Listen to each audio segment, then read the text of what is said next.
while we lift our hands and sing praises. And people can't comprehend that when we dance we're not crazy. See, maybe they don't realize that sitting high is the Father. And this is what we were created for, nothing less or more but to worship you.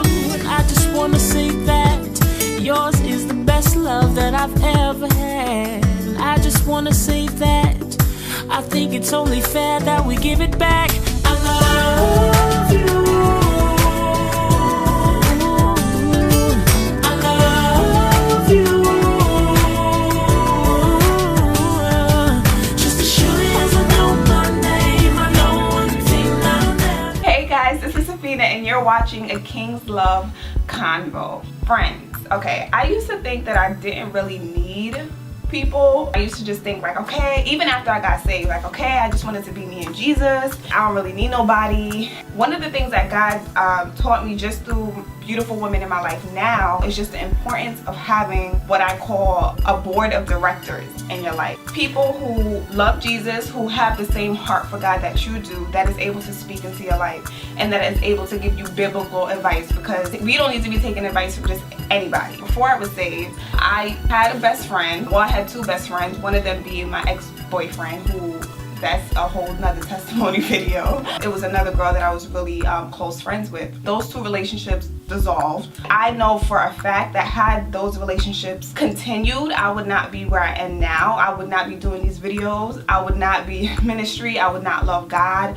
I would not be where I am today, because one thing that I realized is that relationships are bridges, and they either draw you closer to God or they draw you farther away from God. There are just certain people, honestly, that you're gonna have to let go of, that cannot walk with you. Amos 3:3 says, and I'm paraphrasing, I suggest you guys read it on your own, but how can two people walk together in the same direction if they're going in two totally different directions?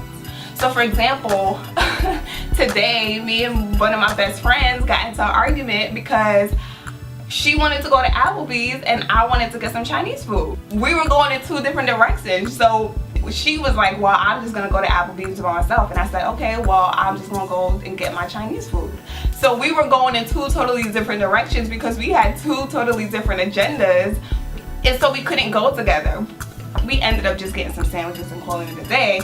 But the point I'm trying to make is, if you have two totally different goals, two totally different mindsets, she wants to turn up and she wants to get crazy and ratchet, and you're trying to live for God, you just got saved, you're trying to be on the right path and you're trying to do things a different way, it's impossible for you guys to hold hands and go in the same direction. Something is going to have to give. I encourage you to just evaluate the people that you have in your life and to really not be afraid to let some people go. I mean, it's hard and I know that it's painful and it sucks, especially if you have that comfort level, but I'm a living testament that God will make up for it, and He will provide you with people who you don't have to compromise your relationship with Him for in order to hang out, to have fun with, and to be with. I encourage you to pray that God sends you those types of people, because I'm telling you, like, it's so amazing to just have girlfriends that understand what you're going through and that is going to give you real advice. Like, honestly, the girls around me that I seriously thank God for every single day tell me what I need to hear and not what I want to hear. They're the girls that, if I'm going in the wrong direction or if I'm doing something that I'm not supposed to, they will pull me to the side and tell me to get it together and will tell me the truth and not what I want to hear. So I encourage you to kind of take a survey of who you're allowing to pour into your life. Are they encouraging you to party more, or are they encouraging you to pray more? Are they encouraging you to go out there and be wild and loose and ratchet, or are they encouraging purity and celibacy and waiting till marriage to have sex? It's so important to have the right people around you. So that's my message for today. Thank you guys for watching. See you soon. And I know a change gonna come.